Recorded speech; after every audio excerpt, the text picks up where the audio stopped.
कश्ती भी नहीं बदली, दरिया भी नहीं बदला, और डूबने वालों का जज्बा भी नहीं बदला।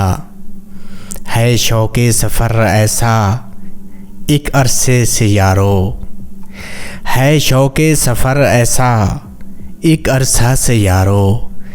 मंजिल भी नहीं पाई, रास्ता भी नहीं बदला। तो दोस्तों याद रखो, इस दुनिया में हर किसी का कोई ना कोई ऐसा ज़रूर होता है जिसको दुनिया गिराने में लगी होती है। वो चाहे आपके रिश्तेदार हों, दोस्त हों, अहबाब हों, जानने वाले हों, कोई भी हों, कोई ना कोई आपको गिराने की कोशिश ज़रूर करता है।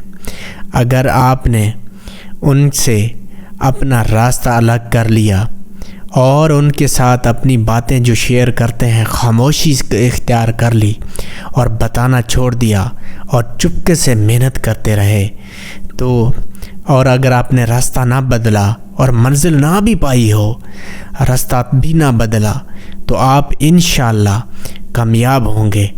सो मेरी बात ये आज याद रख लें, पले बांध लें।